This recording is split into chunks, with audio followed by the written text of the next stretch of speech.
Hello, hello, hello. Welcome, everybody. Welcome to today's inspiration. Let's talk body image. Lynn, hello. So lovely to see you again and to be here again. Fantastic, Lynn. I'm so happy that you're here as well. Hello, Valerie. Hi, Valerie, to you. So everybody ready to talk about body image? Cecilia, hello to you. Are you ready to talk about body language? Are you ready? The hearts are going, so the answer is yes. Body image is fascinating. There's three categories that we all always want to improve. So everything that we desire falls within three categories. One is success, career, academia, money in your bank account, but some form of success. Volume is great, Cecilia says. Fantastic. Two is something about relationships, wanting a partner, improving relationship with family, with friends, whatever it might be. Number two. And number three, and this is not particular order, but these are the three categories, is body. It's about your relationship with your body. It's about health. It's about strength. It's about illness, acute or chronic illness. And the beauty about this body and body image, it is everywhere we go.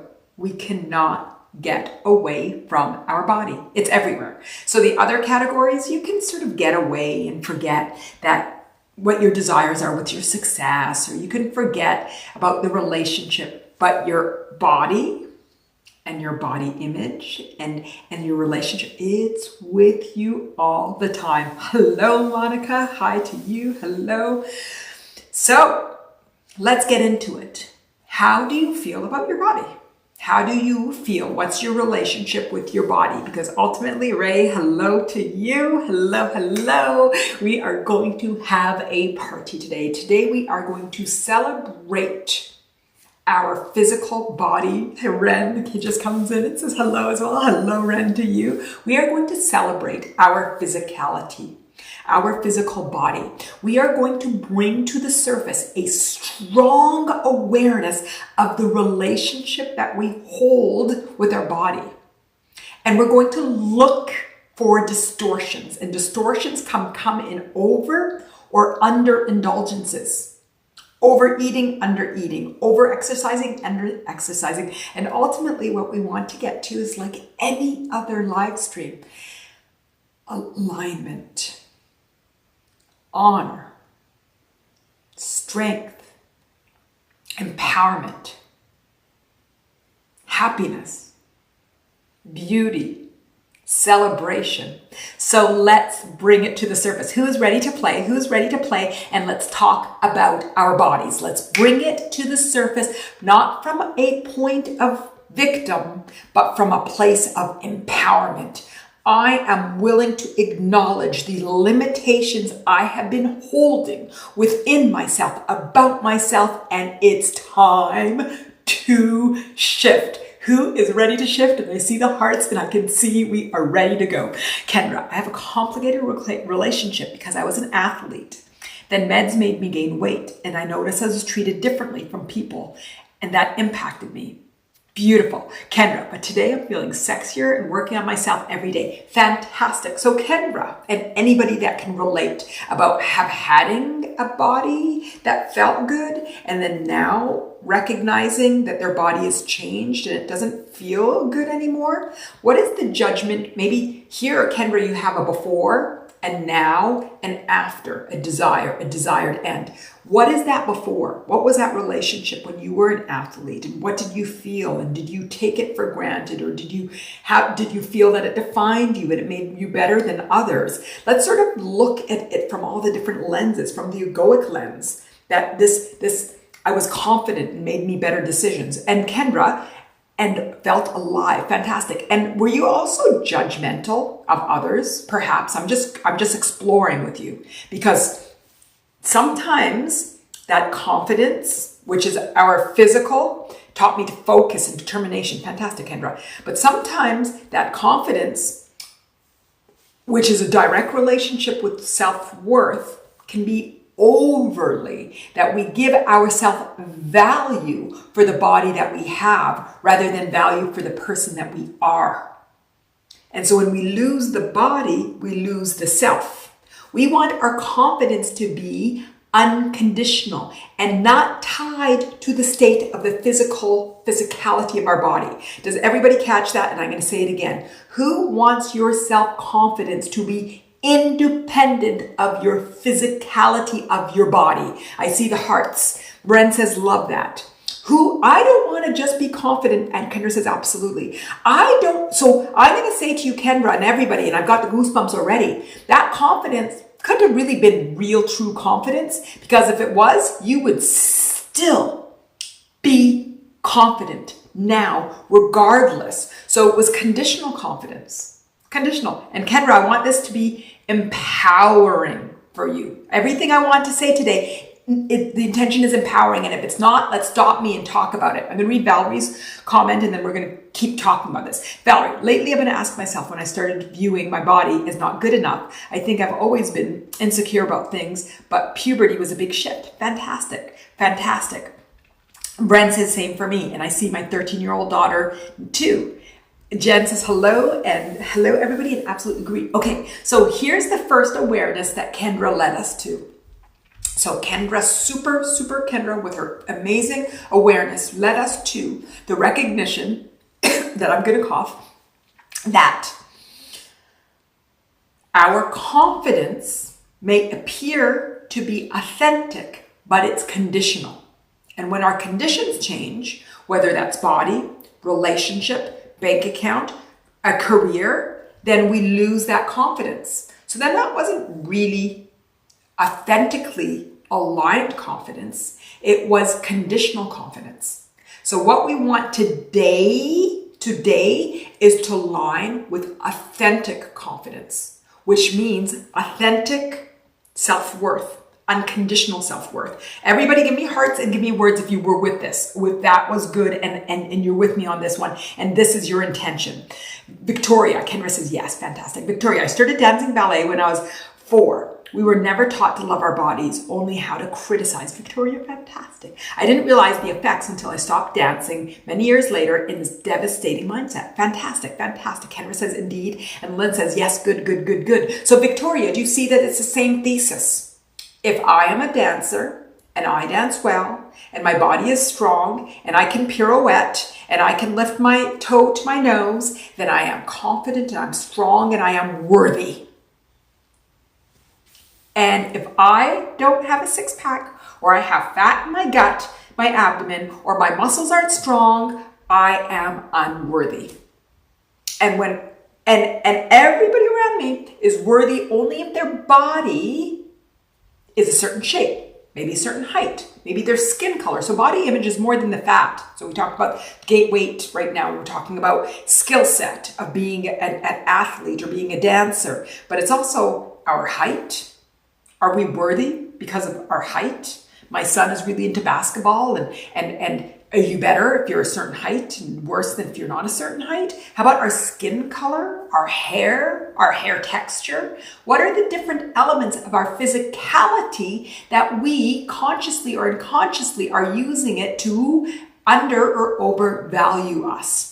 You know, a lot of men, when they're losing their hair, how does that feel about their confidence? Which ultimately, confidence is a mirror for self-worth. Does everybody have that? That confidence is a mirror for self-worth. Does everybody recognize that confidence is how we are living and acting in the physical, and it's a mirror, a reflection of our self-worth, which is our egoic beliefs. Does everybody have that? And can we use this as a jumping point for everything we talk about today? Ren, I can only think about myself like that. Perfect. Others can look as they want. Beautiful, Ren. So you're not, I had been programmed to judge others, because if I'm judging myself, it's also a judgment of others. So it was a really big calibration to start to really accept everybody for as they are. So Ren, it's fantastic. It's only your self-judgment. Lynn, I saw a photo of myself of 9 years ago and I had no hips at all, but today it is a lot different. Take some acceptance. So Lynn, hips are also fantastic. I wasn't sure if you were happy that you had limp hips now, or you were happy you didn't have hips back then. Hips are beautiful and they're powerful and they have a lot of beauty to them. I don't know how else to say it. A lot of beauty to them. And Lynn says, I'm not sure either. But what's important is it doesn't really matter. Hips, no hips. Shoulders, no shoulders. I don't know why I said shoulders. Breasts, no breasts. Muscles, no muscles. What is important is how we internally feel. Kendra's laughing. I don't know the shoulders part or what part, but it's wonderful. It's the internal alignment to our worthiness and the reflection of understanding of anything external that we are using to measure our self-worth, which then translates into confidence. Our confidence is our physical indication, calibration of how we measure our worthiness, because the physical and the confidence is how we show up in this world. So let's use our confidence not as something to criticize, not something it's a measure and an indication of our worthiness. And then we start to muscle towards unconditional worthiness. Good, good, good. Melissa, for me, my confidence is conditional, but I don't judge others. Fantastic. Much harder on myself than I am on my others. Fantastic, fantastic. So, Jessie, hello, Manal. So Jessie's come in. So, okay, let me ask, how do we want to feel? How do we want to feel? Or do we still want to talk about how we do feel? How we do feel. Kendra says, I love having hips. Curvy, ha ha ha. They're good for dresses and great for skirts. Very good for dresses and skirts. Okay, so how do we want to feel? How do we want to feel about our bodies? Are we not ready? Do we still want to talk about how we feel? I like jumping back and forth, but do we want to still go about how do we feel? How do we feel? What are the times and that puberty was mentioned, and this is great, Lynn. I want to feel great and happy in my body. Gladly aging and changing. Fantastic. One of the words that I hear a lot these days is age, perhaps because of where my age is.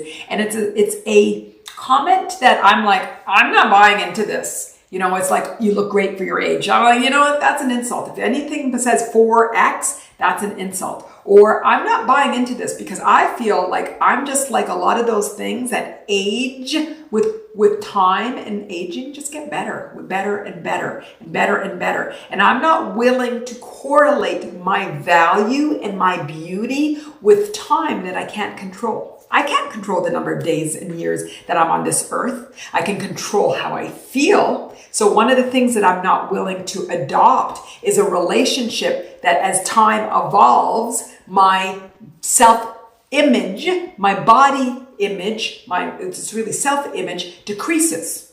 Or at a certain point, then it's optimal, and then at a certain point it drops off. Heck no. Heck no. It's not something I can control. I can control how I feel about myself. I control how I act. I can control what I do. I control a lot of different things, but I can't control time. I can't control aging. I can't control what's happening in all of those. So these are conditional aspects that I will not allow to encumber the way that I feel about myself. Yes, no, yes or no. Everybody talk to me. Melissa, want to feel confident no matter my weight or size.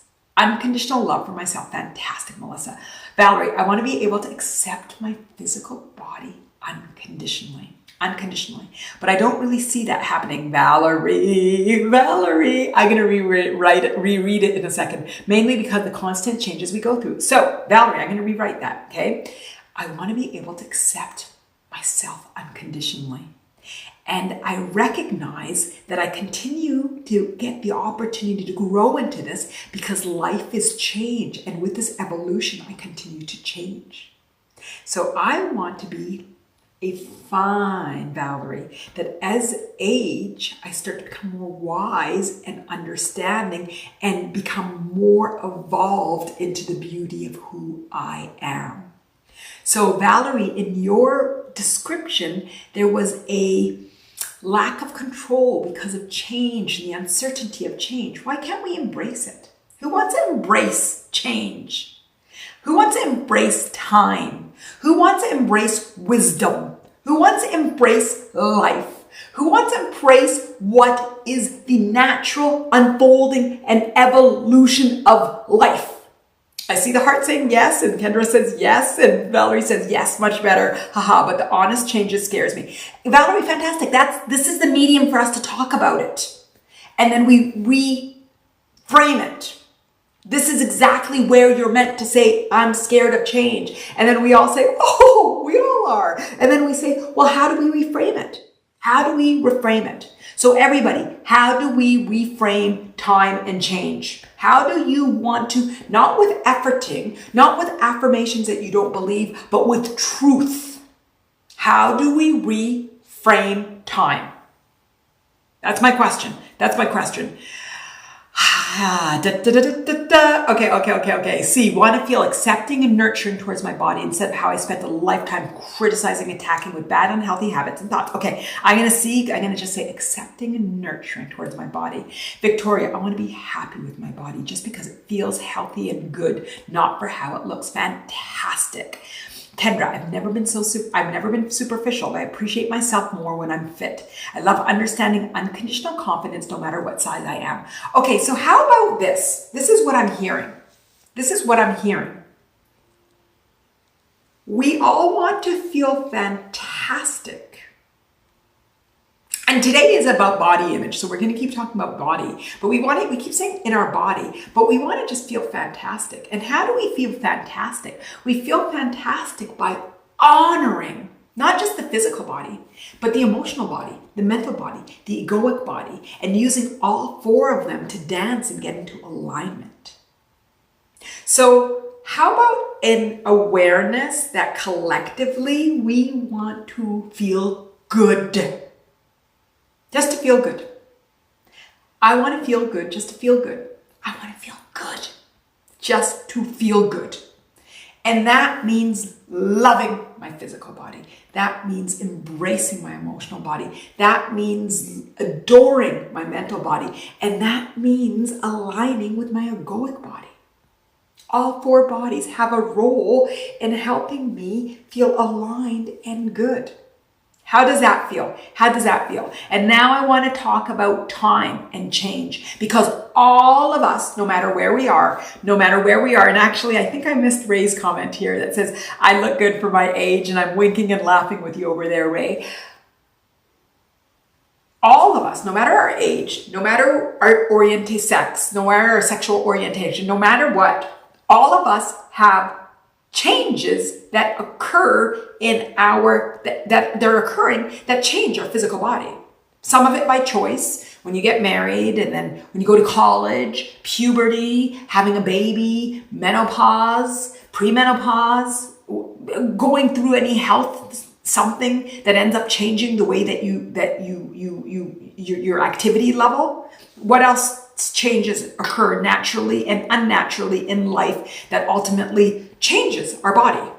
What is it that we can control? What is it that we don't control? See, and especially now, because I have a new diagnosis that will require me to have surgery and treatment on the body of parts that make me feel most feminine. See, fantastic. Today we're going to make that unconditional and allowing and empowered.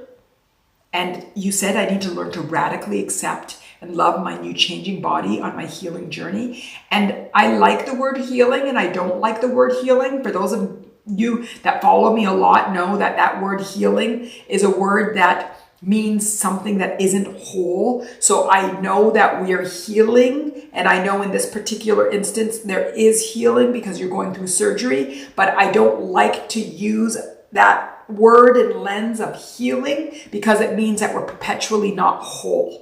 And us not seeing ourselves as whole then distorts our wholeness. I was looking for the word, but I decided wholeness was the word to use.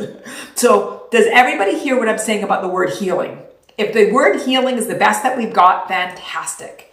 If it isn't, and we can go before even further and see ourselves as whole, I prefer not to use the word healing. So what we're always going to do is calibrate to better. What we can get to better, to better. Okay? Kendra, This is how we make our decisions towards the goal of good. I've been so hard on myself. No more. Totally not. Self-care and love for myself. Fantastic. So that, Kendra, are affirmations towards worthiness, that I am unconditionally worthy. Everybody that knows me and follows, what's the premise? The number one premise is we are unconditionally worthy. And here as human beings that we all are, unless there's some dogs and cats that are on this live today, all of us as human beings, it's our journey.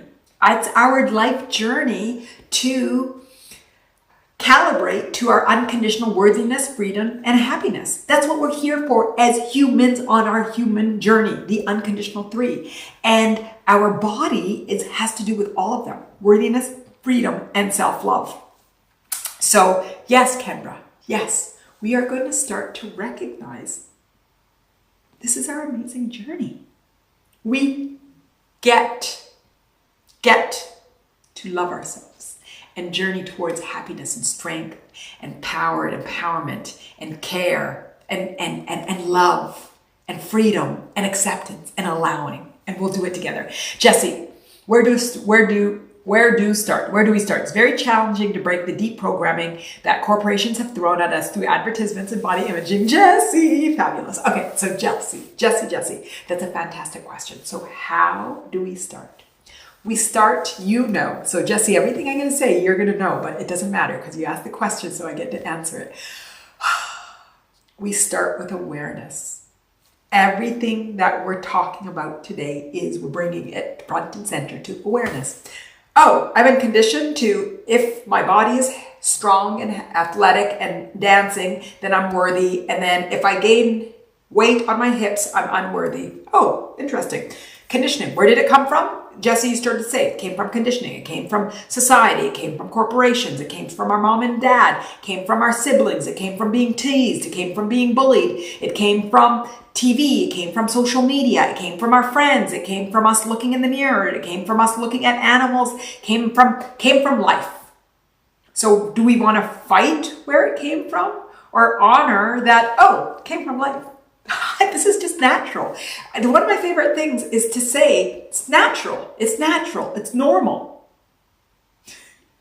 It's part of the human design and the human evolution. It's part of the beauty of being a human, to decouple from the external programming and to align with the internal. So Jesse, where do we start? We start now. But no, we didn't start now. Jesse, you're so spiritual. You've been on this journey for a long time. Right now, today, we have all collectively decided to meet and talk about body image, talk about something that's difficult to talk about the weight on my thighs, and I always talk about my thighs. So clearly for me, there's something. Don't you guys notice I always talk about my thighs? We talk about the thighs and talk about the weight in the abdomen and talk about the messages that we get that say we're not good enough. And then we affirm, no, those are lies. This is what truth is. Okay, Ray is saying all these jokes. Apparently, if we drink beer, we'll be youthful, energetic, and sociable. Yes, until we're not. Kendra is laughing. Ray says, my TV says so it must be true. Exactly. Beautiful. So we start to recognize untruths that we may have picked up at times. Okay, let me see. Jesse, did I answer your question? Martin says we're evolving. We are evolving beings. I love it. C, have not heard that thought before. Can you explain one more time if possible? C, about not using the word healing. Okay, so healing, in one of the live streams, we looked up what healing is. And if somebody wants to put it in the window, go ahead. Healing means trying to become whole, or there was an essence about healing, of moving towards wholeness, or somebody put in what the definition of healing is. And there's a whole bunch. Usually I pick and look at the one that really hit the process of, thank you, Valerie, the process of making or becoming sound or healthy again. Fantastic. So, but the other definition was being whole or sound. What if we're unconditionally, I don't like the word healthy, but that we're unconditionally whole, we're unconditionally healthy. Our bodies are a miracle. The term of healing, if we overuse it, okay, there's a certain circumstance where see that you are in surgery and there is physical healing coming from your surgery. But I'm mostly referring it to when we're talking about as a spiritual being that we're on this perpetual journey of healing, because when are we ever whole? Does that make sense or does that not make sense? And did I get to what you're looking for? So ultimately, the essence is I want to say that we are whole now. And we don't need to wait to get to wholeness, regardless of our beliefs or misbeliefs. That's my essence with healing. In the case that you used it in a place that you're going for surgery and you're going to have to heal. So it was used in a way that is true of your physical journey, but I like to always mention the word healing because I think it's used or overused for us not to be whole. Is that good? Does that resonate? And is that fair? That's fair. Kendra, I just danced for an hour and I'm having spiked sparkling water instead. Fantastic, fantastic. Kendra, and Nintendo Switch, just dance, so fun, fantastic. Jesse, I guess it's so, is this Jesse? Jesse, I guess it's so challenging to dig deep to those subconscious programs that we're not even aware of that show up. Okay, so Jesse, that's a good one. And I know, Gary, that you have a comment up there that I want to read as well. But Jesse, okay, so there's a few things that I've been working to reprogram in myself lately. And my body image is one that and my relationship with food and a lot of things that have to do with body image is things that I have worked to reprogram. So this is the process for reprogramming, okay? Let's do this together with fun. The first is, Jesse, I'm going to pick on you. It's reframing it. It's not so challenging. It's one of the life journey, like it's the skills that we're developing. It's our journey to wholeness and unconditional freedom and worthiness and love. It's what we get to do to be the best humans possible, because all of us here are self-aware, and we are here because we recognize by going in, we get strong. We recognize by going in, we become powerful. We recognize that we have the power to steer the direction of our life.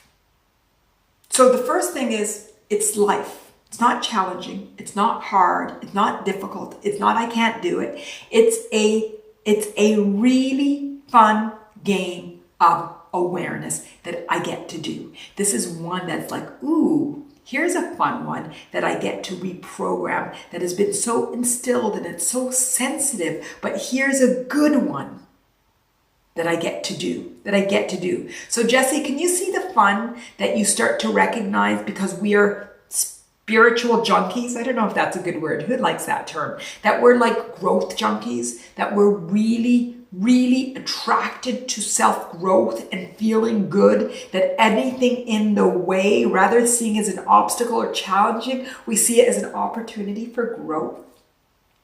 We're peak performers. One of the words that I adopted for myself is peak performance, and looking at a lot of things for peak performance. So this is what I get to do to guide me to the peak performance that I'm looking for, peak performance in life.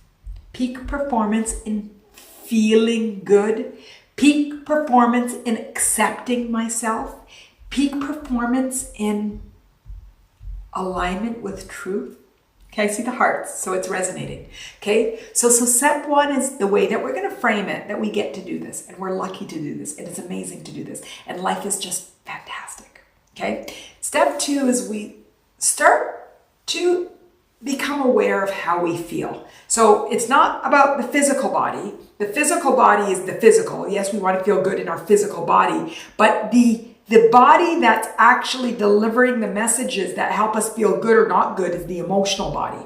So everything that we're talking about when we feel bad is the emotional body. Yes, our physical bodies feel tired and feel sore and are hurt and are in pain, right? Our physical bodies do have, but it's our emotional bodies, the judgment, the shame, the anger, the frustration, the tired as an emotion. It's the emotional body that isn't feeling good or bad. That's judging, or it's mental body that's judging the physical body. But so you can start to see how all four bodies are involved in it. How all four bodies are involved in it. And it's the emotional body that's the one that's guiding us. So right now, let's look at the feeling of it's so challenging. And that, what does that feel like? It feels overwhelming, right? What is something so challenging? It feels overwhelming, feels bigger than me. It feels like I can't do it. It feels like I'm incapable. And then I'm going to keep going, Jessie, okay?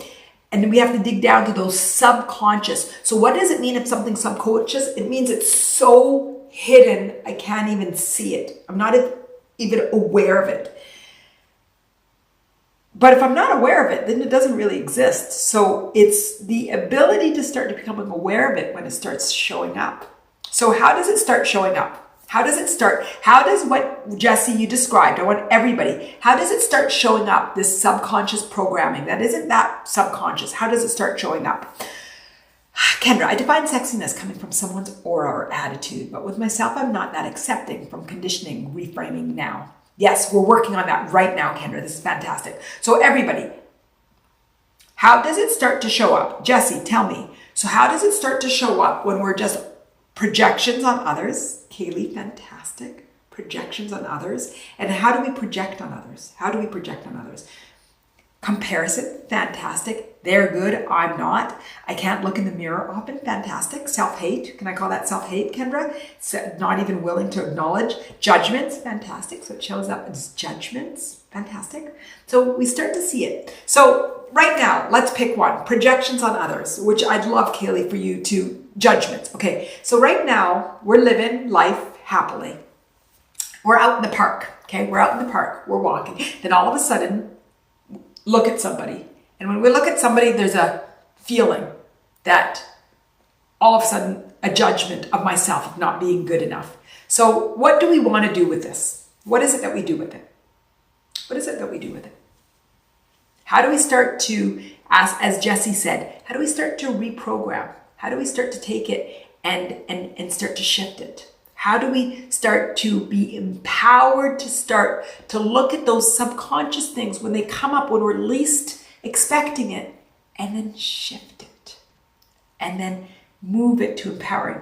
Notice, yes, Valerie, notice it. So okay. So everybody, yes, first notice something. So everybody just welcome into your mind something that you judge or you're projecting onto somebody else, or you're judging yourself as not good. Pick anything. Pick anything from now, like we were talking about, that we started about the dancing, being an athlete, being the hips, being thighs, being whatever. Think of something as just not being good enough. Okay, so I'm going to assume that everybody's picked something. And if you can't pick something, then judge yourself for not being able to think of something. How's that? If you can't think of something, judge yourself that you can't even think of something. Okay, so I made myself laugh. I hope you're all laughing. Okay, now I want you just to become aware of the physical sensation. Everybody tell me where you're feeling it physically. I can start. I'm feeling really strong in my chest. Very, very strong feeling in the chest. I want everybody to write where you're feeling it. Valerie, chest for 2 for me. Fantastic. Where else? When I start to become stomach. Fantastic. Heart. ET says heart. C says stomach. Lynn says shoulders. Fantastic. Manal says jaw. Jaw. Everybody that knows me, I've carried all in my jaw. This desire to be perfect. This need to be, compulsion to be perfect is all in my jaw. It's almost like I'm like manicured into this perfection or something. Ooh, my too. Okay, ET says me too. Fantastic. Okay, so the jaw. Okay, the head. Sometimes I feel like the blood flows. Anna, The throat, fantastic. Jane, hello everybody. Manal, solar plexus for me, fantastic. So the abdomen, Valerie, my face, fantastic. Me too. Oh my God, get me in a place of judgment. And it's almost like the energy just stops and doesn't flow through, and it's just all built up into my face, and like there's all this energy blocked into my face. Okay, E.T., I hate that. Me too. I hate it so much too, but I'm starting to become more aware of it. And so now, can you notice if we start to go into the physical sensations, it takes us away from the judgment of it. Now we get to look into the physical sensations. Now we get to feel the physicality of it, the chest, the jaw, the face, and what does it do? It immediately takes my focus from the judgment, maybe the self-hate, the self-deprecation, whatever it might be, and it goes into the physical. So what does that do? I've just taken my focus and I move it from my mental body to my physical body.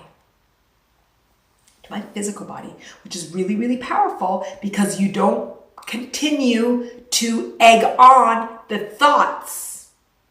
It's the thoughts that created this physical reaction. Sometimes the physical reaction creates the thoughts, but right now we're going to assume that the thoughts created the physical reaction. So now we move from our thoughts to our physical body. So these thoughts don't have a way to keep growing because we're thinking about our physical sensations.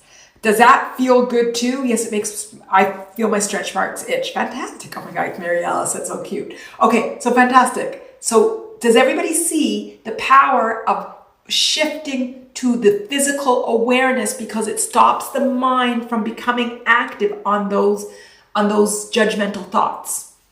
Okay, I see the hearts going, so I'm going to assume that's all yes, yes, yes, yes. Now I want everybody, so we're aware of the physical. So assuming that we're so fully aware of the physical and our mind isn't now going on judgment mode or I'm not good enough mode and I couldn't even think of something to judge myself on mode, but it's looking at the physicality. So now let's go to the emotional body. Okay, this is where the power is. This is where the power is. Now let's look at the emotions. How do we feel? Okay, we just talked about all these physical sensations. How do we emotionally feel? I'm going to start with embarrassed, ashamed, out of control, Valerie, guilty, fantastic, guilty, ashamed, did I say ashamed? Did I say ashamed? Defeated, Mary Alice, fantastic, Valerie, shame as well, beautiful. Okay, what else? What else? Did I say out of control? Tense, fantastic, Haley. Unbalanced, Kendra, beautiful. Beautiful. E.T., this is hard to name why. Fantastic. E.T., just go in and feel, and I want you to feel the emotions. And if it's hard to feel the emotions, this is an indication of where you could start to build your muscle because you're not maybe being open to what your emotional body is saying. Valerie, anger, beautiful. Daisy, what was the question? We're now moving, Daisy, out of the physical sensation into the emotions. What are the emotions that you're feeling? Lynn says unworthy, not good enough. Fantastic, fantastic. Anna says, and Lynn, some of those are actually egoic beliefs, but that's okay. I'm going to hold on to them because unworthy is making us feel ashamed, maybe sad, maybe angry. And not good enough is a mindset. So that's your mental body, which is fine. But I just want you to be aware that those aren't emotions, and I'd love emotions. Anna, frustrated, fantastic. Gary, unworthy, again, which I said to Lynn, those are egoic beliefs, which is fantastic. What's the feeling of unworthy? What's the emotion when you feel unworthy? Who knows what that is? Is it a feeling of unworthy, or is it a belief? They can be both, actually. They could be both. Tell me what it is. Everybody help me with that. Valerie, afraid, fantastic. E.T. says, yep. So it's interesting, fantastic. E.C. Try to see if any of these emotions are resonating with you, because I can see right now, E.T., this is where your opportunity for real quick growth is by really understanding your emotions. Jesse, self-conscious. Beautiful, which I think is a mental. Let's see what those feelings are, but you're conscious, you're looking at yourself and you're self-conscious. Ray, cheated. Ray, that's really interesting, that cheated. If you want to dig deeper, we can look into that, what that means. See, yep, they're a challenge to identify. So see that's giving you, if you can't identify your emotions, that's a huge clue that you're closing your emotional body, and it's an opportunity for us to grow. June is actually going to be emotion month. I think. I think May is all about bodies and all about the physical body. And June, I believe, it might be June or July. I'll let you guys know that for sure. Daisy, stuffy and clogged grief. Beautiful, Daisy, stuffy and clogged grief. That means that you're not acknowledging it. We want to start to let that out. Joanna, uncomfortable, angry, and sad. Beautiful, beautiful. Lynn, sad, beautiful. E.T., sadness, I would say. Fantastic, E.T. You don't want to suppress any of your emotions, but we don't want to suppress our sadness. Beautiful, beautiful. Because when we suppress our emotions, we go to coping mechanisms. Coping mechanisms can take many different forms, but they end up being unhealthy for you. So we don't want to suppress our emotions. So ET, I want us to continue to work on building up your capacity to quickly understand your emotional body just as well as your physical body. Gary, unwanted and unneeded. Gary, fantastic. Almost like you're dispensable, you're worthless, which that's beautiful, beautiful, which is again going to the egoic body. And I want to see what are those emotions. They are emotions. I know I can feel unwanted, which makes me feel sad and depressed and alone. And so fantastic, Gary. Go into deeper into emotions. And a lack of self-love. So sadness and just detached from happiness and love. Fantastic. Beautiful, beautiful. Cheryl, less than. Beautiful. C, yes, definite opportunity for growth. I'm realizing lately. Wonderful, wonderful. Jen, lonely. Wonderful, wonderful. So do you see that judgment that we had? So we started off on judgment, and I don't know, everybody has what their judgment that they picked up on. Do you see how we could start to see that they're showing suppressed physical sensations and suppressed emotional reactions? And that judgment may have made me lash out on myself. Lash out at somebody, project onto my somebody that's with me or a stranger. But actually, when we dig deep in it, there's these feelings of unworthiness and loneliness and not being good enough and sadness and anger and grief and all of the suppressed emotion. So Jesse, your question is, how do we do this? We start to recognize the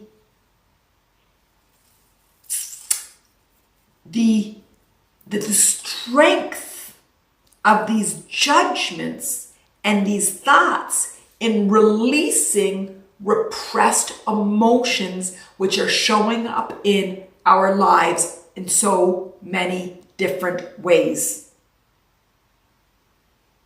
How is that? Gary, unneeded makes you doubt your purpose and connection. Fantastic, Gary, fantastic. And then you're still up here in your egoic body, which is fantastic. But what am I here for? Is it sad, Gary? Is it sad? It doesn't sound like angry. It almost feels like hopeless. Is it hopeless, Gary? Kendra, I encourage all to commit to telling ourselves we are beautiful every day and we are lovely and we are savvy souls. Kendra, fantastic. And I also encourage everybody to acknowledge anything that does not feel like what Kendra just said. So you could take the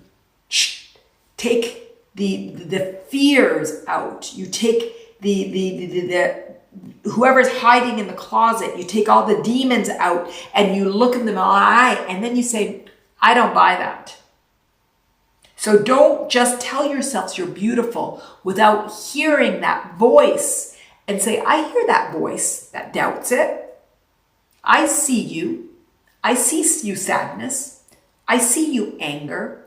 I see you suppressed fear. I see you loneliness. I see you feeling of unworthiness. And I honor what you're here to tell me. But the truth is, of my full worthiness, of my beauty, of the love that I am, of the savvy soul that I am.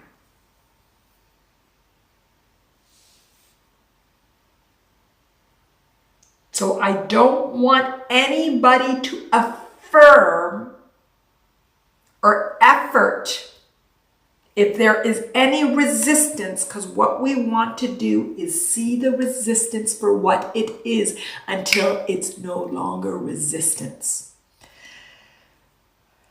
Jesse, I'm just taking a pen, writing stuff that's coming up while you're asking these questions. Jesse, fantastic, fantastic, fantastic. Jen says rejected, and everybody, fantastic. Gary, you wrote a comment up there that I know that I wanted to go back to. Let me see. Kaylee, compassion and acceptance for those dark parts so they can be integrated. Beautiful. And Kaylee, I'm going to say compassion, acceptance for those dark parts so they can turn light. It's like when you put the light on the dark, it becomes light. And then it's not dark because you're acknowledging it. What makes it dark is your unwillingness to acknowledge it. So once you acknowledge it, it becomes light. And then now it's power. Fantastic, fantastic, fantastic, fantastic. Okay, I think the only thing I haven't read was one of Gary's, I think a comment. Is there anything else other than Gary's comment that I'm trying to scroll back to that I haven't read? Gary, can you put it back in the window or is it mute? Is it over now? That's my question, because as I try to scroll, I can't seem to be going back to it. So Gary, put what you put in the window if you know what it is, or if you feel like it's addressed, then it's been addressed. But I think I only had one other comment I hadn't read. If there was anything else, put it in the window, please. Everybody, please. Kendra, I have a visual for that. I visualize white light extinguishing the dark. Fantastic. Okay, Kendra, let's do it. Gary, yes, Jen, rejection sucks, but being afraid to try it all is worse. Beautiful. And Gary, whatever you wrote in the window before that, say that. Okay, let's try Kendra's right now. Everybody go to a part of your body image that right now we're going to use the term dark, but later on we won't even call it dark because nothing is dark. Everything is just an awareness that's ready for it to be aware. But everybody go to something that you have judgment, something that feels unworthy, something that feels rejected, all of the things that we just talked about. So go to that. Some of it might have shifted by us just bringing attention to it, because when you talk it and you feel it, it shifts. But everybody bring some story that doesn't feel good to your attention.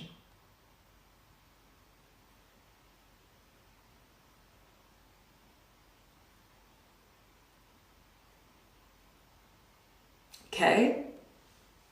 Now, let's do the same thing. Look at what it physically feels like. Okay. Wow, a lot of resistance in my body. Okay. Now, the emotion.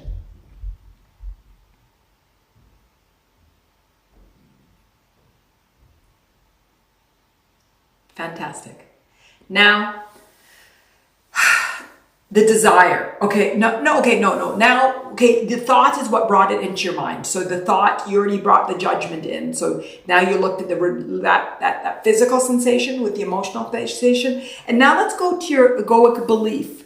What is your desire? So let me give an example. Some of the things that we said that we feel unworthy, then the desire is that we want to feel worthy. If we felt rejected, we want to feel, again, worthy. If we feel angry or detached from love, we actually want to feel love and happiness. If we feel out of control, we want to feel freedom. So now sort of ask yourself, what is this darkness that we're calling guiding me to what is desired? So if this resistance, this judgment, this set of physical, emotional, and mental expressions are directing me, what is it directing me to? Okay, I got mine. Mine is just, I want to be loved, which actually means that I just want to be love. Because wanting to be loved is actually just the desire for being love. So does everybody got theirs? Did everybody feel?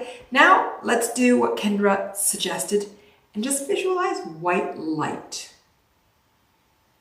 going through your physical body. your emotional body, your mental body. And imagine that white light giving you what that desired state is. So your worthiness,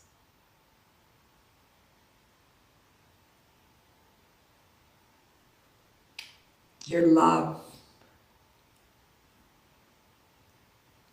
your freedom, your care, self-care, your beauty, just that natural beauty. Not this external beauty, but this internal beauty of radiance and light and allowing and flow. The celebration of the truth of who you are. Just imagine that light just warming you up. If as you shine that light on your bodies and you see more resistance, just go into that resistance and just peekaboo. What are you here for? What are you here to teach me? What am I meant to learn? How am I here to grow? Lynn, shine light on it. Gives a glow in my body. Feel happy and good. Wow, thank you. Going to practice this a lot. Beautiful, beautiful.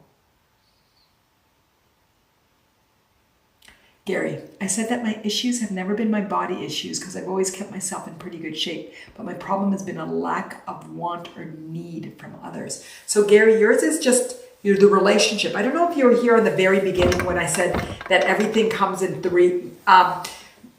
Our human desires are one of three. It's either falls under success, career, bank account, academia, some form of success. 2, it's relationships with or without other people, like a partner, family, friends, whatever it might be. And 3 is body. So what you're saying is, for me, it really is that you're looking for the external validation, not from your body, because your body is giving it to you and you've always had a good relationship, but from the relationships with others. And it's a beautiful opportunity to grow and calibrate to your internal self rather than the external. But the relationships are an amazing, beautiful part of our life journey.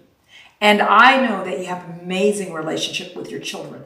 So what I would do if I was you is I would use my relationship with my children. And I think you have a lot of friends too, if I remember correctly. I think you're really talking about mostly a partner, because I think you have really solid relationships. I would focus on all the solid relationships that I do have. And I would use that as a way to calibrate with the positive relationship that I have with myself. And by focusing on the relationships that you have with others that are fantastically solid, your kids and your friends, and then you focus on the relationship that you have with yourself and your desire for growth and expansion and learning, and take the see.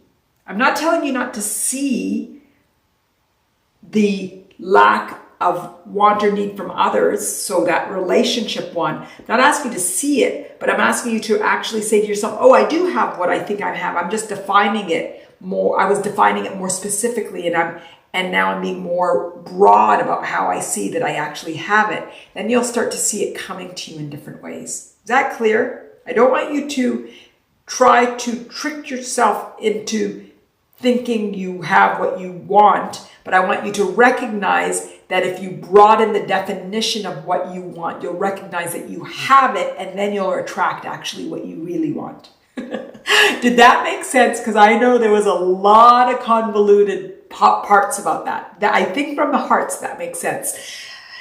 Daisy, strength to hold the connection and love. Strength to hold the connection and love. And the strength to hold the connection and love with self. With myself. Gary, fantastic. You have amazing relationships. I know you do. We've talked about it and you've shared it on lives. You're focusing on the wrong relationship to say that I don't have one. Focus on the ones that you do have. You have a lot of beautiful relationships. And that's the truth about our body too. We're focusing on the elements of the body that we don't like. There's a lot of body. There is a lot of our body. And I don't mean size. I mean, we've got our heads, we got our hair, we got our eyes, we got our nose, we got our mouths, we got our ears, we've got our faces, we got our throats, we got our shoulders, we've got our chest. Do I have to keep listing it? And we have all our internal stuff that I haven't even, we've got all our organs, we've got all our brains, we've got all. So of your body, what percentage would you say of your body do you dislike versus you like? And how much percentage of the time are you giving to the body part that might not align with you more than the one that does? And I would bet you there's a distortion with the amount of time that you're focusing on the elements that might be bothering you rather than celebrating the parts that are fantastic and aligned and functioning and feeling good. I'm getting the hearts. So a lot of it is focus. So Jesse said, how do you do it? Step one is awareness, and we do not want to negate what we actually feel. But once we become aware of it, we don't want to indulge in it. We want to be strong enough to focus our mind on the things and the elements and the truths that make us feel good. So again, this is another one that's a paradox where we need to become aware. But that's why I always say, don't overindulge in it. Act like an explorer. Be like an investigator. Be someone that's curious about it. Look at it from the lens of curiosity and, oh, wow, without indulging in it, because that awareness is the power. And then be strong to focus on the elements that feel good. And it's with that focus that ultimately allows you to let go of what you were aware of that didn't feel good. So that C says, wow, that was accurate. Fantastic. So does that make sense? Does that make sense? Is that good? Is that good? I've got a little dance in me coming up. Okay. So how does everybody feel now? What are we all aware of with respect to our bodies and how we feel about ourselves? Have we made the shift that we were looking for? Are you feeling better about yourself, your body, your life than when you entered? That's my question.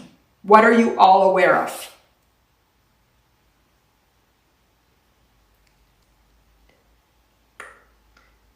C says yes, yes, yes. And I think that's yes. I am feeling more empowered, accepting. I'm saying the words, put them in the windows. Empowered, accepting, allowing, loving, honoring. Come on, what else are you feeling about your body? Carefree,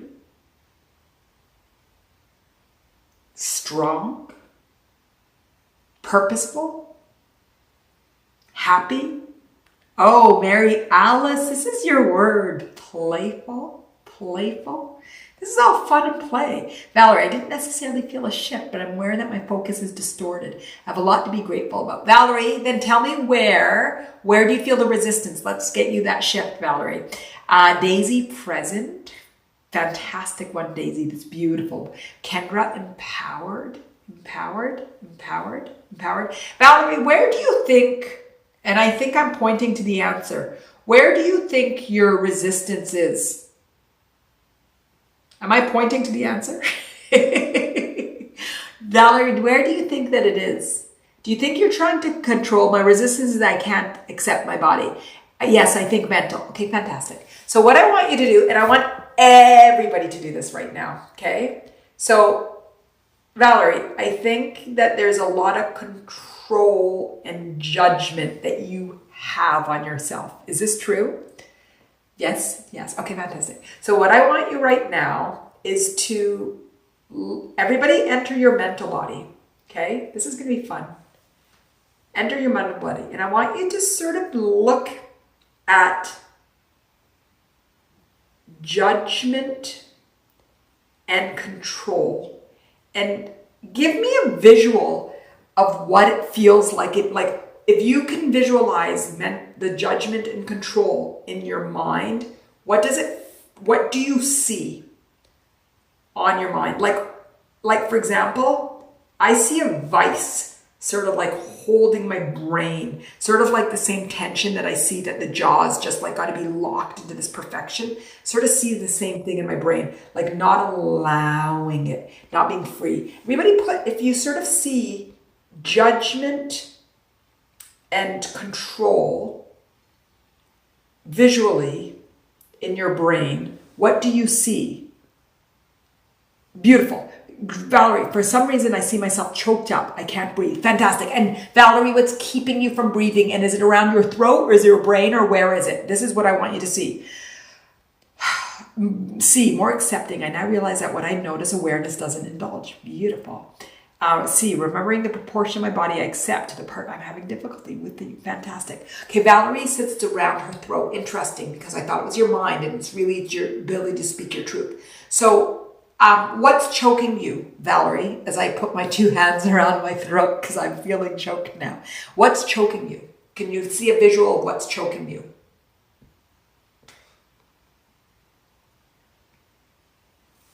What's choking you? I feel I can't speak my truth. Fantastic. Now, Valerie, what's in the way of you speaking your truth? And everybody that's feeling something or seeing something, tell me and write it in the window because this is fascinating.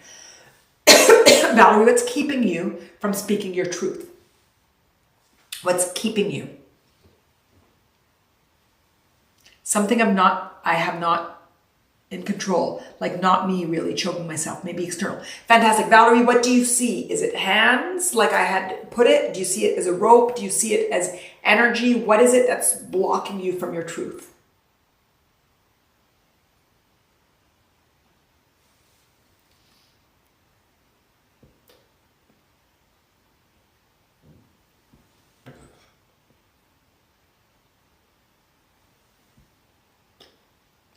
I think it's energy, not really anything. Okay, fantastic. We're going to use that same tool that Kendra had suggested. Okay, let me ask you think like dark smoke. Okay, Valerie. Now, I'm going to ask you, Valerie, is there a certain way that you can get that dark smoke to go away so you can speak your truth?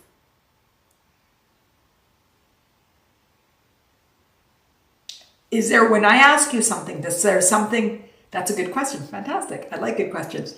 Maybe self-protection, that Valerie says, Jen. So Valerie, what do you think that you can have that will let that dark smoke go? That could be true. What do you think that could be, Valerie? What do you think that if you had a tool in your tool belt, could you invite to let that go away?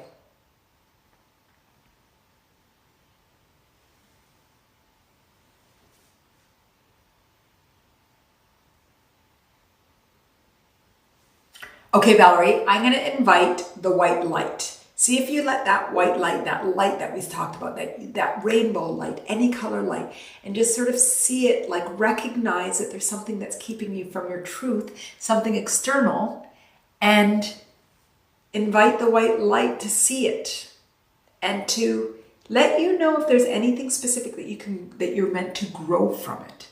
Ask if there's something that you could grow from it, where you're supposed to grow, and see whether that can remove it. But I think it's very fantastic that you know it's the dark smoke, and I know that you can. I know that you can. So try that, Valerie. Gary, Manal, would it necessarily have to be blocking her truth? Gary, yes. Valerie's saying that there's something that's keeping her from her truth, and when I asked what it was visualized, it's to me that dark smoke means that the light's not flowing. So when you're not allowing that light to flow, then your truth is going to be suppressed. There's going to be something that's blocking it. It's almost like your pipes are clogged, and Valerie's visualizing it as smoke, dark smoke. So for me, if that was me that visualized that, I would just imagine light sort of flowing and seeing if I can move it till I can move that out, and imagine it going out from the crown of my head. Or just coming out, and just imagine light coming in and it just going out in different ways.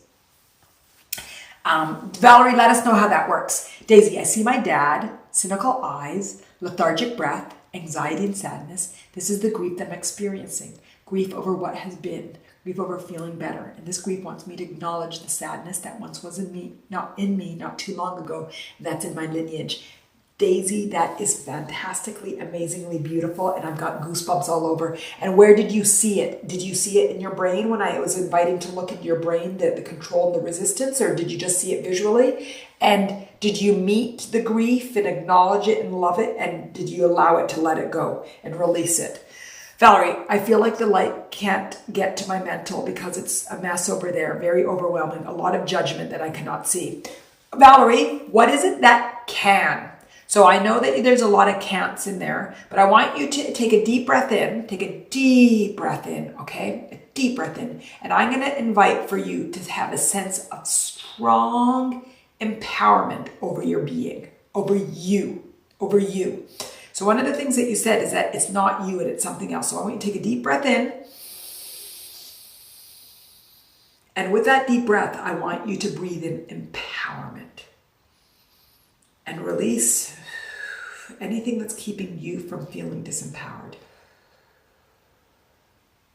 I want you to take another deep breath in, and I want you to recognize again that there's limitations that you feel, but right now you're going to be aligned with truth. And you take a deep breath in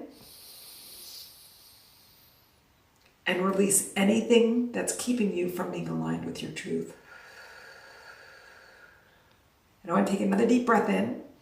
And there's a deep breath in of white light that's going to go through, starting at the soles of your feet, through your calves.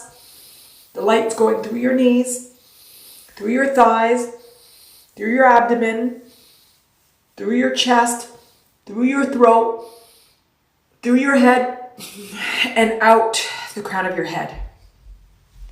Now I want you to see if you can align with your self-empowerment, and I want you to see what you can do to release the resistance of judgment.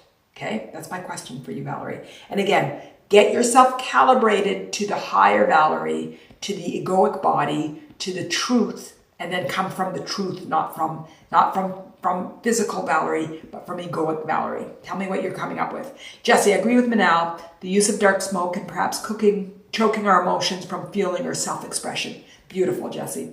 Daisy, yes, when you asked, I felt like a sense of knowing and a part of me. Beautiful, Daisy, beautiful. And that ultimately, whether your dad is in there, there's imprints, or there's emotional,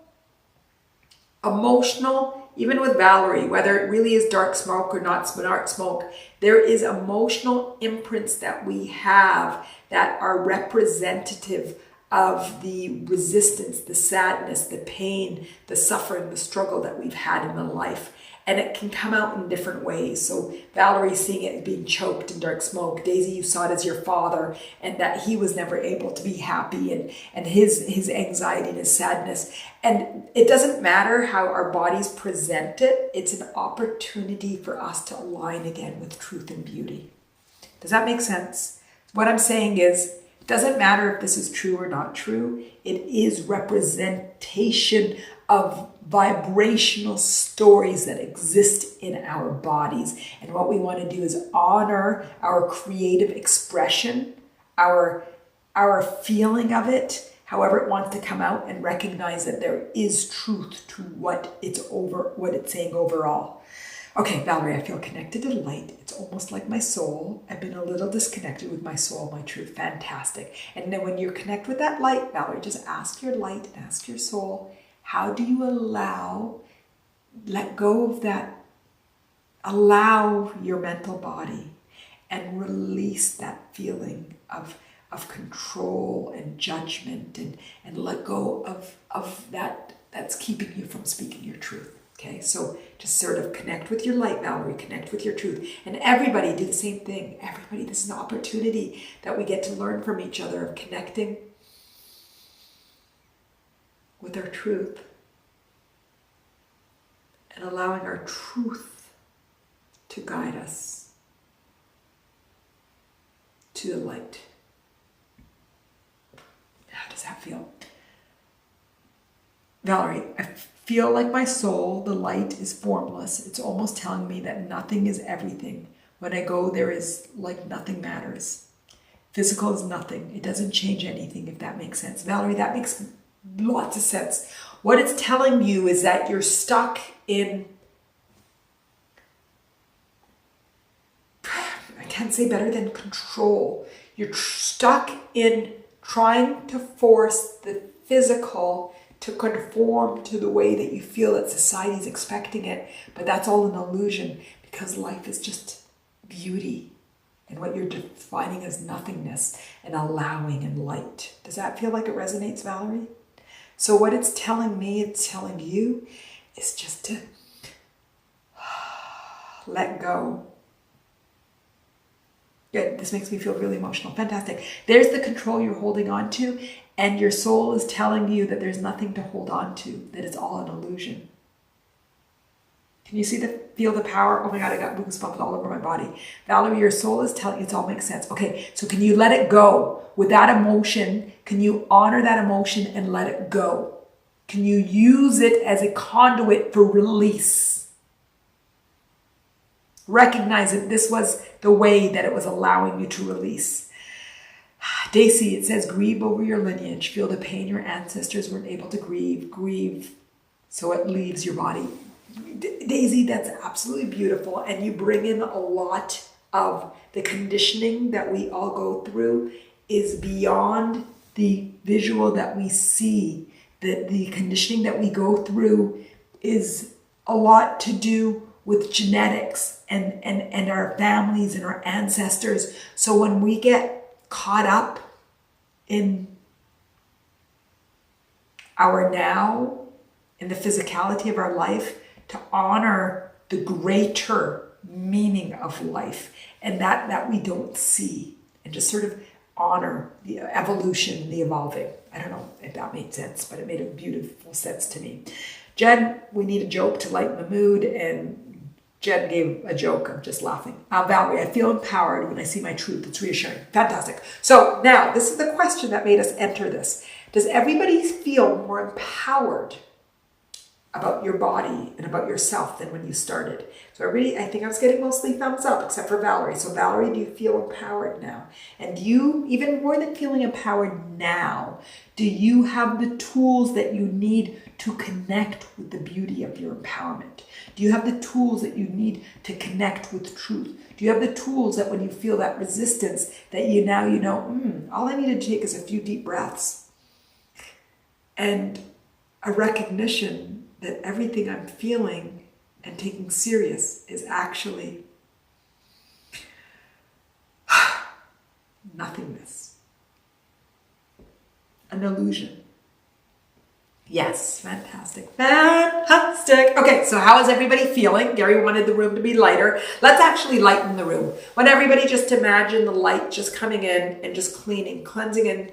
Let the light come in from the crown of your head and just letting this light, this universal light, this light of love and worthiness, this light of beauty, this light of love, this light of freedom, this light of allowing, this light of celebration, this light of empowerment, of strength, of the beauty of life, of the truth of life, of authenticity, this light of truth to enter through the crown of your head and just bathe your head.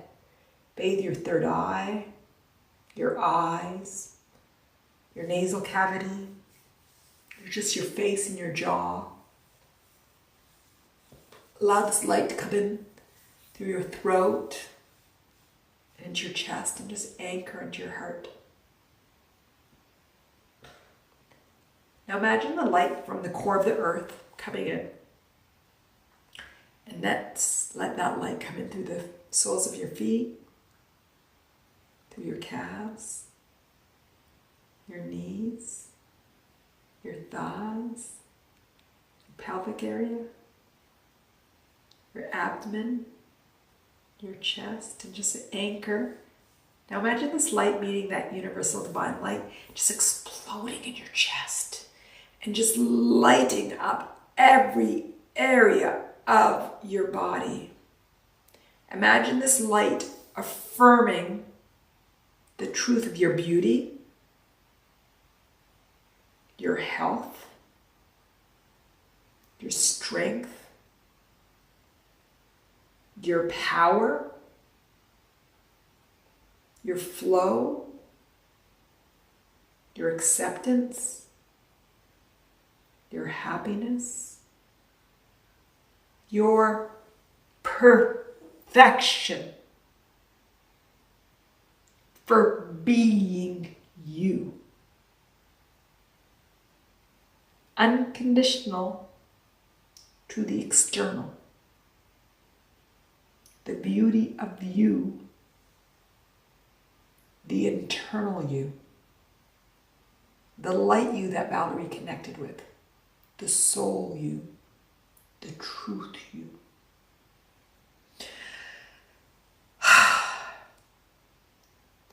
Beautiful. Valerie, illusion is such a good word for all of this, for control. I love it. Jen, totally no overindulging, just awareness and appreciation of my journey. Fantastic. Fantastic. So how's everybody feeling? How's everybody feeling? How's everybody feeling?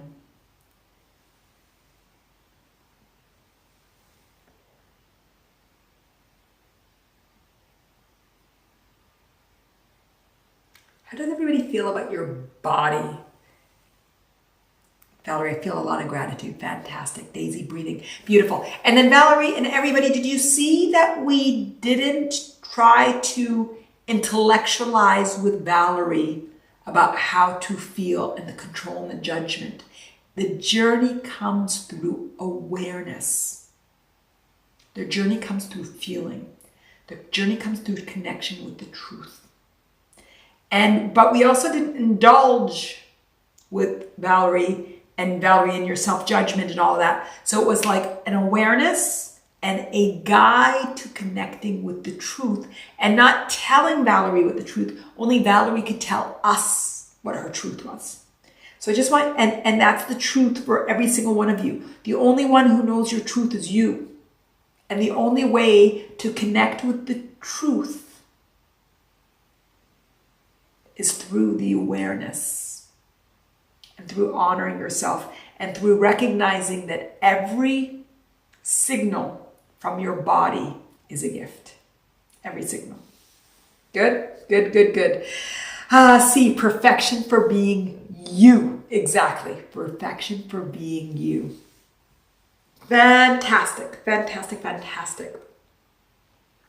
Okay, so does everybody feel good? I'm saying yes from the hearts. Is there anything else? Because I'm feeling pretty complete. Does anybody want or need or have a desire to say anything? I'm feeling pretty complete. Is everybody feeling complete? Is it just me? Is it just me? I think, see, takeaway, awareness and guiding self to discover truth. See, fantastic takeaway. Yes, and the truth exists within us, and the external distorts the truth, and the internal is where the truth exists, and the external is a gift to guiding you to the internal. So whatever you feel, it's fantastic. Whenever you feel, it's fantastic. Valerie, I feel good with today. Good. Gary, Manal, I went to Shinedown 3 days Grace concert a couple days ago to see if I could handle it. Loud. Wow. I feel good, but the next day I was overwhelmed. Why? Gary, because you overwhelmed your senses. What I'm hearing you say is the concert, there was probably a lot of people's energies. The music was really, really, really loud. And there was probably an overstimulation of the senses. And what did your overwhelming feel like? And what did you do to come back and ground again? That's my question for you. And do you think it was just from the music and the loudness of it? Or do you think it was also from the number of people and all of the energies? That's my questions. Those are my questions for you. Jessie, great Manal, the truth will set us free. The truth will set us free. Jessie, do you see how easy it is? And that body image is perceived as a big one, but it really isn't. And it's the same as everything else. It's just really recognizing, because the body is with us all the time, that we feel like it's bigger, but it's just the same. It's just another tool for getting us to align with ourselves internally. Jessie, Jesse, that's for you. And Gary, tell me, do you think that it's the noise or do you think it's the other people? Because you might need and would value, since we're playing with energy today, is giving yourself, because I know that you see yourself as a HSP or what is that term? Highly sensitive person, which I don't like it. I'm going to calling it a super person, but a sensitive person. Do you do exercises to not allow people's energy to come into yours and to own your energy? That's another question that I ask you. Daisy, loving and empowered, confident in feeling negative emotions instead of shame for feeling. Daisy, marvelous. That is marvelously said. Marvelous. Loving and empowered, confident in feeling negative emotions instead of shame for feeling beautiful. And that's what the thesis is. It's honor every physical sensation, every emotion, every mental thought, every belief. And if it doesn't make you feel good, start to discover what it's meant for you to grow. It's your tool. They are tools for you. Jesse, through self-awareness, mapping out our truths through our emotional body, feeling, not numbness. Beautiful, Jesse. Beautiful. Beautiful. And it's very, what you said is very close to what Jay-Z just said. It's feeling yourself and honoring it, mapping our truths through our emotional body and realizing the body and the corporations and the government, the FDA and diet is just another tool for accessing our internal self. And we don't need to make it bigger than it is. Almost like what Valerie realized, this control's an illusion and it's all nothingness that we're living, that our body is part of that nothingness and that it's all an illusion and that we're giving this body more power than we need to over our internal self. And just realizing, that same awareness that Valerie had about her control is actually true to everything. This is just nothingness. This is just an illusion. This is just a vibrational frequency that I have learned, and now I need to learn a new song and where did I learn it? From my ancestors, from society, from corporations, from school, from siblings, from social media. It doesn't really matter, and it's not to blame them. It's just sort of recognizing that's the design of the earth and the universe, and I'm going to be empowered to take every signal that I get and learn and grow from it. Jesse, good, because that was a big question you asked. Gary, it was crazy, lots of people, but my mind the next day was making up all kinds of negative stories. Gary, you may be, lots of strange energy too. Gary, you might be taking on the energy of the people in the room. And one of my favorite exercises to do, I already started doing it before I start, is sort of imagining myself in a bubble. And again, it's a muscle. So you're not going to do it the day of the concert and it works. Something that you got to reaffirm and start playing with it and playing with it and playing with it. But sort of imagine yourself in a bubble. And in this bubble, you ground yourself. So imagine again the light from the core of the earth. And you just imagine light sort of roots from your soles of your feet connecting to the earth and grounding you. And imagine this bubble. And you're grounded in this bubble, and you can imagine the universal divine also feeding this bubble. So there's two sources of energy from the top and the bottom in this large bubble. The bubble can be as big or small as you like, depending on where you are in the circumstances. And you imagine only positive energy comes into this bubble. And if there's anything negative, that energy comes in, bounces off, and neutralizes. So it comes off zero. So if it comes in negative, whatever it is, it just neutralizes. If it's for the higher good, that it goes back as love, that's good. But sometimes you don't want to give back love when you're getting something negative, but sometimes it's appropriate. So you can imagine, again, you're in this big bubble. There's two sources of energy from the core of the earth and universal divine. And this energy allows positive energy to come in, love, kindness, care, appreciation, whatever it might be, laughter, playfulness, that's for you, Mary Alice, whatever it might be. And then anything negative just bounces off and neutralizes. Practice that visualization a few moments in the morning, the afternoon, and the evening. And then what will be interesting is in 3 weeks, 4 weeks, a month, when you start going to these concerts, see what the impact of that is on you. That would be really interesting for you, Gary, because I think you do pick up a lot of energy, and that's where your mind the next day was making up all these negative stories and stuff. So it's almost like your if you want to imagine that your energetic boundary is absorbing all this stuff, and then you can build something that will filter a lot of it out. Gary, good? Does that make sense? Do you like that? Jen, maybe because we see our physical body visually, the other body is gang up to disempower the self rather than to look at the root of the feeling. Jen, yeah, there's some of that we don't empower the others. Actually, yes, it works on both sides. We're not looking at our emotional body, so we give our physical body more power. We're overpowering our mental with our physical, and there's not alignment in the four bodies. And the other bodies can be over or underpowered. Absolutely. Good observation.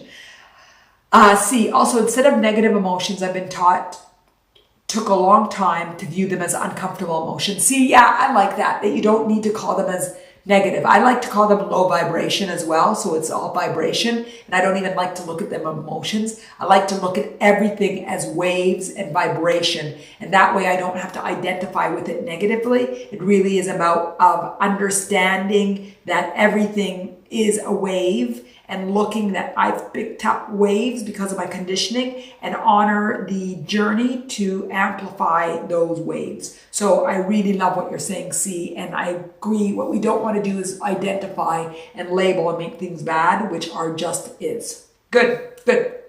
Mary Alice, excellent. C, uncomfortable is easier. Thanks for the tip. Beautiful. Jesse, why not give all the negative love and send it out? The negatives love. Jesse, I was taught that sometimes that if you give it love, like if something's angry, it doesn't want love. So I've been taught, whether it's right or wrong, I don't know, let it in. And if it's for the higher good to be love, then good. If not, then neutralize. Because sometimes when somebody's in a low vibration, they don't want to get that high vibration. It's worse than just getting neutral. So that logic sort of went with me. So I just sort of put, if it's in the highest good, send out love. If not, just neutralize. But it could be wrong, but I received it from somebody and I went with that logic. So that's how I verbalize it.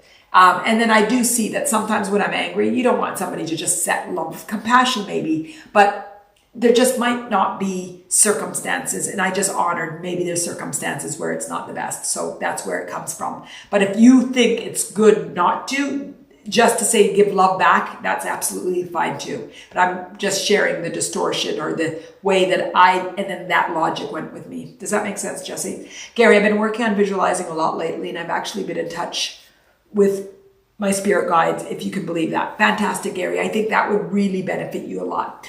See, but they're hard to tolerate and feel. So learning to be aware and feel has been a process, and learning instead to ask myself, what are these emotions telling me? What do I need to address in my life? Fantastic. And see, one of my things that I like to say, it's hard till it's not. So just let go of that label of hard as well, and just sort of honor that I'm learning to ride my bike. I'm learning to sing. I'm learning to brush my teeth. I'm learning to crawl. I'm learning to walk, and stop labeling it as hard or easy or whatever. It just is. And if we could just accept everything for just being is, I think the ease that we're having in life will just unfold with so much more ease and purposefulness. It's the judgment that we keep having on life and of life that's giving us so much resistance. But it's the question, what are these emotions telling me? How do I get empowered from all of these signals? What are these vibrations? And then we see them from four bodies. It's not just the emotional, it's the mental vibration, it's the physical vibration, it's the egoic vibration. So what are they saying to me, and how can I learn and grow from them? Fantastic, fantastic. Gary, I'm at HSP2. There are other lives on IT that teach practical tools for us. Fantastic, Mary Alice. Teresa, how to deal with emotions when it comes to the change of life for us women. Teresa, it's so interesting. I'm seeing so much right now with it, and I don't think it's any different. So the other day, me and my son were at the grocery store, and I was having a moment. And I said to him, can't you see? I'm at the stage of life right now where women are going through a lot of hormonal changes. And just honor me or something, I said to him. All of you know my son and how adorable he is. He's like, Mom, can't you see I'm a puberty, you know, I'm a boy going through puberty and I'm in the same thing. And we both just busted out laughing. We both couldn't stop. So the point is, every time, and Valerie sort of said it, our whole lives are met with change. So if we can sort of accept that, this is one point that I wanted us to get back to and we didn't. If we could sort of accept that change is actually a natural part, and instead of resisting change, we honor change, then dealing with emotions when it comes to the change of life for us women, Kendra is saying it, change is inevitable. But yes, there are changes that we're going through it all the time. But if we stop letting, Teresa, I don't know if you've heard me talk about resistance to resistance to resistance to resistance. So we've got change. But if we're resistant to the change, and the resistance to ourselves being resistance to the change, there's a lot of layers of resistance. So the first thing I'd say is get rid of the resistance. And there's a lot of times during today's live that I talked about removing the resistance. So right now, C said, but they're hard to tolerate. And so that was a resistance on resistance. So what I did is I started talking to C about removing that resistance. I didn't call it resistance to resistance, but ultimately everything that we did today with reframing how we think about emotions, and we call it vibration. And let's look at that. We're unconditionally worthy, but we want to be conditionally worthy. We're looking at all the resistance, and we let go of the resistance. And then it just becomes fact. So what's the fact? During different times of our lives, there's more change that allows us to evolve And sometimes the change has been prescribed to us as negative, but how can we see the change as empowering? How can we see every change? One of my favorite changes to talk about is toddlers, because it's so clear that toddlers are little babies becoming little adults that are trying to control their lives. And the less control you let them feel, the more they're going to act out. And really, there's a balance between letting them have a sense of control, but ultimately keeping them safe and loving them and adoring them. And there's no difference, Teresa, between that and what we're going through now. So yes, there's hormones that are going through our bodies. They were when we were puberty. They were when we were toddlers. They're learning more and more and more. But once you can be pragmatic about, my intention is to feel good during my transitions and not mark these transitions as being dark, painful, difficult, sleepless, sweaty. Like, how do you want to embrace the change? How do you want to frame the change that you're going through? I understand, but those that never been through it. Teresa, we lean on those that have been going through it. I'm leaning on my girlfriends and asking the questions. What's normal? What's not normal? What have you gone through? What have you learned? What don't you learn? How do you do it? How do I eat? What should I do? Educating and learning, but from a place of curiosity and embracing and excitement and love and self-understanding and compassion and care. Rather through resistance and resentment and fear and anger and victimhood and loss and suffering and struggle. So the first, Teresa, I would frame at, how do you want to approach the way that your life is transitioning right now?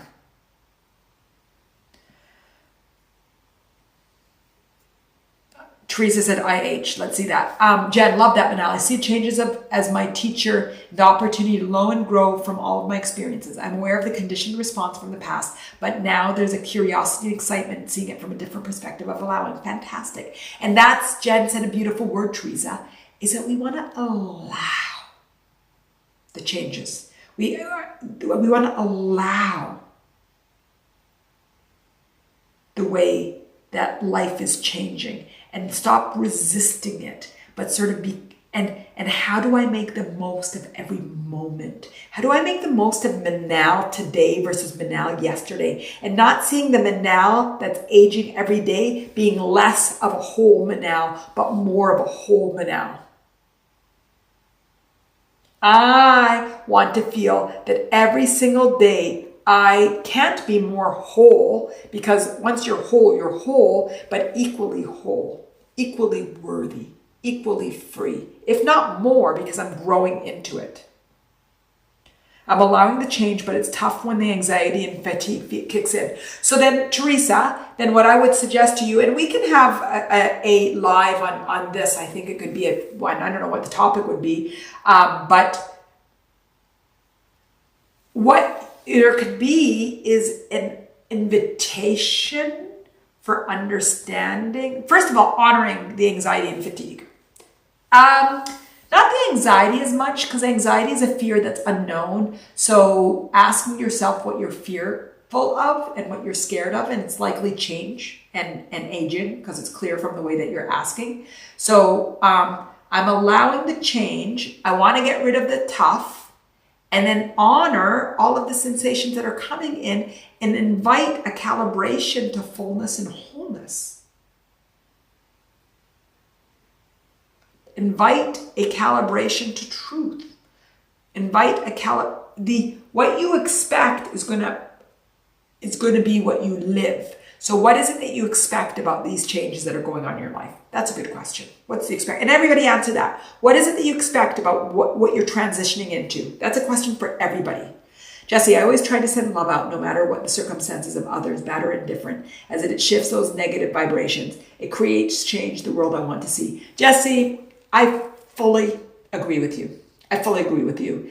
And in this circumstance, just so I can make sure that my intention is clear with that bubble, it's let positive in and let negative bounce back, and whatever is the highest good for that to go back as. So if it's go back as neutral, as it's go back as positive or self-love or compassion. But I agree with you that ultimately, I wrote this down during a walk today. What was it? It's the withdrawing of love that's leading to the destruction of life. Because I learned to withdraw love as a coping mechanism to dealing with sadness or anger or lack of self-worth. When I withdraw love, I hurt myself, and then I don't give it back to the world. And ultimately, it's this whole withdrawal of love that is the root cause of every illness, every pain, everything that we're talking about. Everything that we're talking about. So I fully agree with you, Jesse. I couldn't agree with you less. I can't agree with you more. Is that the right way to say it? Teresa, I expect love and support instead of the SA. What's the SA, Gary? I'm getting that, but that's the others expect you to bounce back like nothing. Okay, Teresa, let's filter out the others for a second. What do you want to give you, and how do you want to feel? That's my question to you.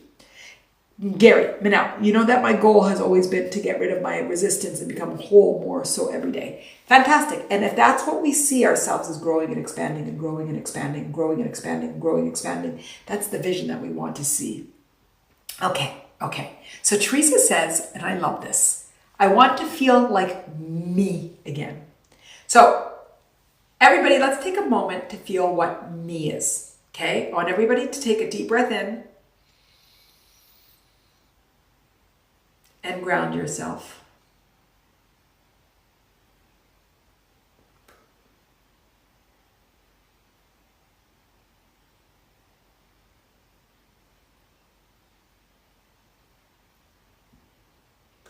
Connect with me. And now, what does that feel like? Put it in the window. Everybody, what does me feel like? What does me feel like?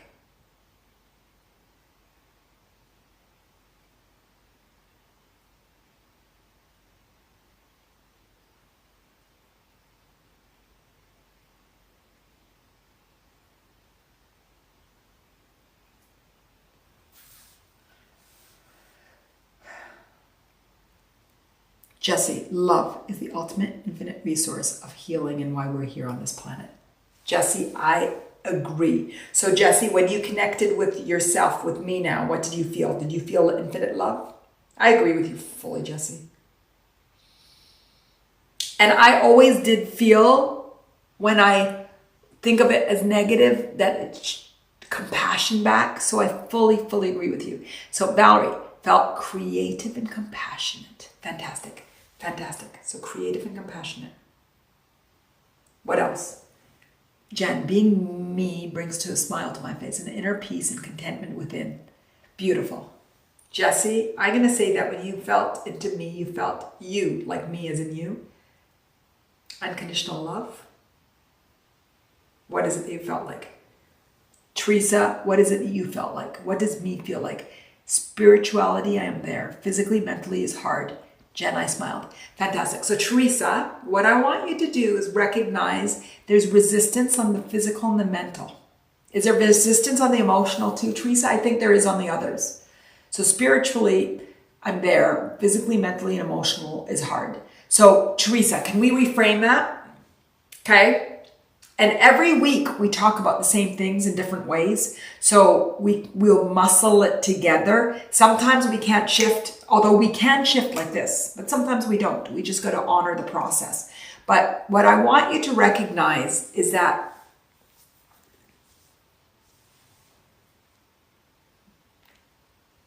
I'm a human on this human journey, and change is a natural, amazing, this is for you, Valerie, too, expected part of this human journey. We've been taught distortions along the way. And one of those distortions is that we can control what we can't control. And I'm having an amazing time to recalibrate to truth. And that means recalibrating to me, which is an allowing, an alignment of my spiritual, my mental, my emotional, my physical bodies. And when I know when I'm in alignment is when I feel good, when I'm in flow, when I'm accepting, when I'm self-loving. And I am going to continue to enjoy the journey and the experience that life is presenting me, so I can build my muscles of unconditional worthiness and love and freedom. I'm going to enjoy all the experiences with a recognition that it's guiding me to internal alignment. Every external experience guides me to the internal truth of me.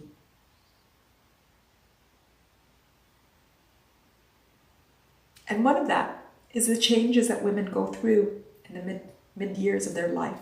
And I am going to turn around and get rid of all of those stories that expect me to be miserable and out of control during that phase. And I am going to find a way to embrace life fully and to find alignment with my four bodies, because I know it's possible.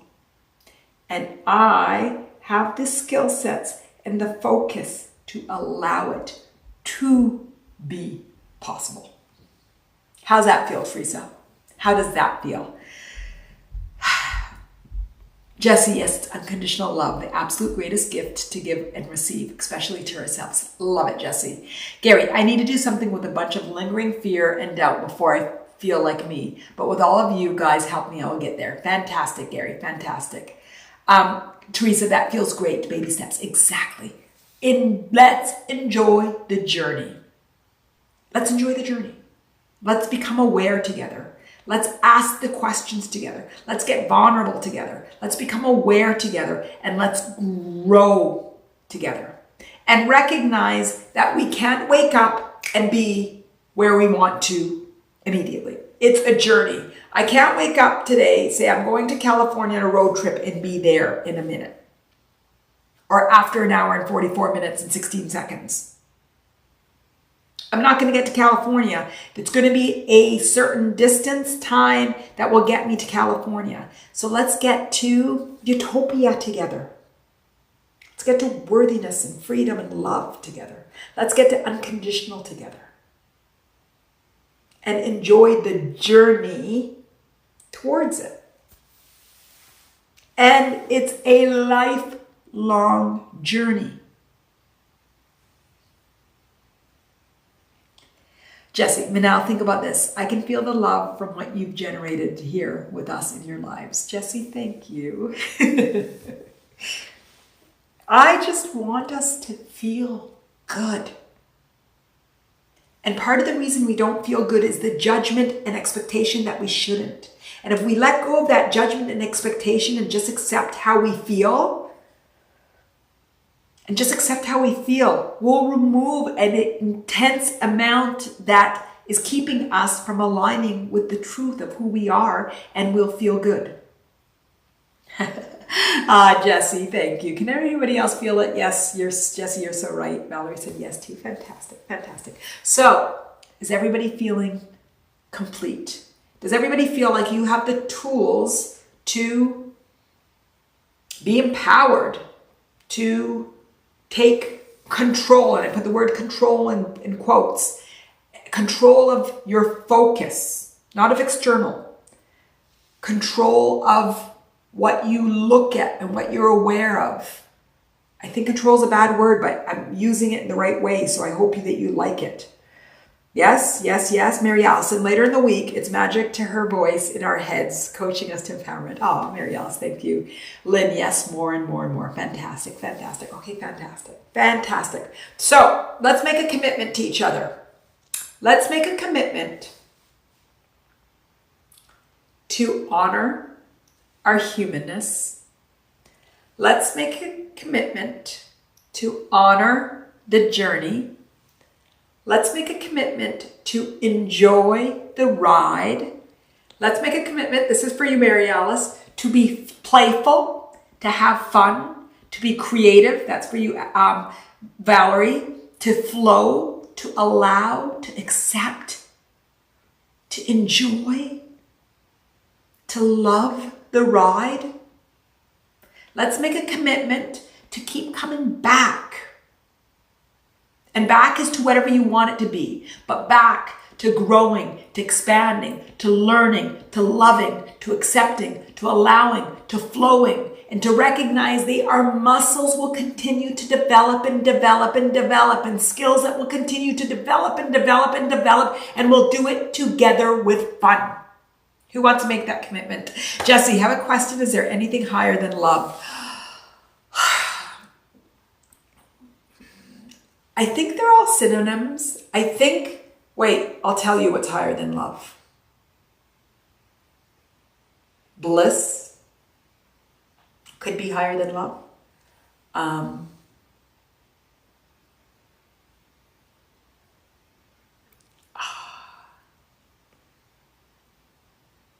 would say bliss. I'd say bliss. How does that feel? Euphoria, Jen, that's good too. Mary Alice, fear is awful, Teresa, but maybe you're right. Might listen to the fear and reach for slightly less fear. Don't try to jump too far too fast. Mary Alice, fantastic. Exactly. Climb the ladder. Climb the ladder. Climb the ladder. Just keep climbing and climbing and climbing and climbing. Fantastic. Fantastic.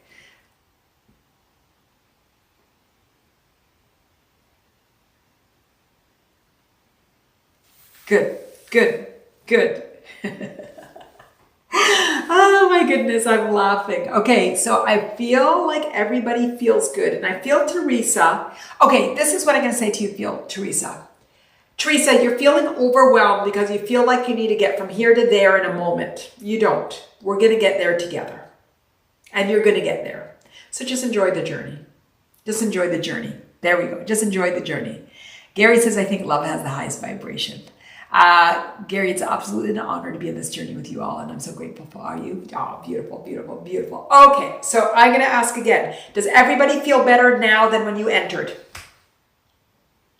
Does everybody feel more empowered? That you have the tools, the capacity, you have the capability. Valerie, yes. I'm so happy to see your yes, Valerie. Fantastic. I see the hearts coming on. Fantastic. Fantastic. Yes, yes, yes, yes, Marielle. As always, Manal, Jesse, yes, Valerie, yes, yes, yes, yes, yes, yes, yes. Gary, did you sing? No, I didn't sing, but maybe I will next week. So this month I've been doing themed months, and every content that I produce is on this theme, is on the theme. So I started off with anxiety in April. What month are we in? We're in May. In March, and then it was what makes us feel bad. So a lot of traumatic things and grief last month. And this month, it's all about body. So today, body image. Next week, I think we're talking about food. I think we're also talking about exercise and bad habits. I don't remember exactly what the order is, and I didn't write it down. I didn't bring it with me, but it's next Tuesday. I've been doing them Tuesday at 1:30, and I'll keep with that for a bit, and then we'll see what happens. But the next 4 Tuesdays, I have them at this time. So Jen says, super empowering Tuesdays. Love it. Fantastic. So do I. You are all absolutely amazing and brilliant. You all inspire me to more. And when I say more, it's that growth and that's expansion and that learning and that loving and just really being accepting and allowing of my humanness to grow into that fulfilled, whole, happy person that we all are.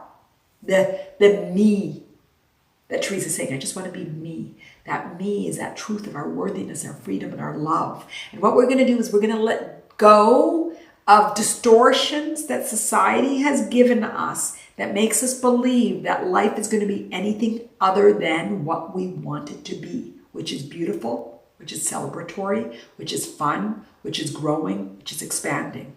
And we're going to keep finding places where we may have believed something other than the truth of our self-empowerment and rebuild and rebuild and rebuild until together we've got this vision of truth and alignment with ourselves, with who we are, with me.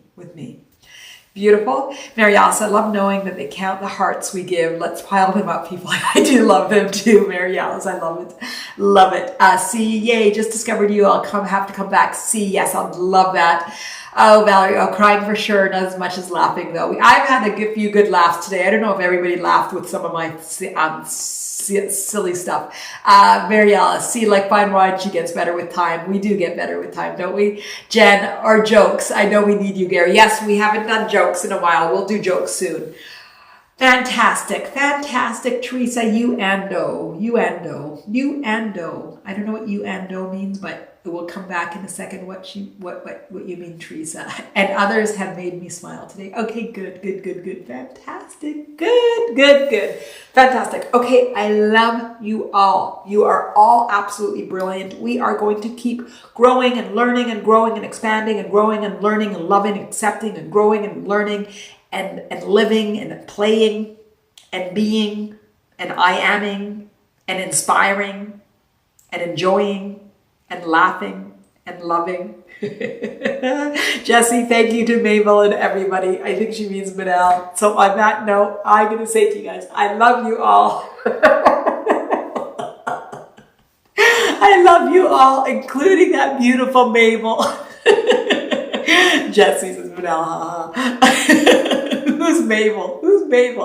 I love you all, and I can't wait to see you. Join Attain the Authentic Life. If you're not on there, keep laughing, says Teresa. Keep laughing. Join Attain Your Authentic Life. It's a group where we keep talking after hours, although we've been pretty quiet lately.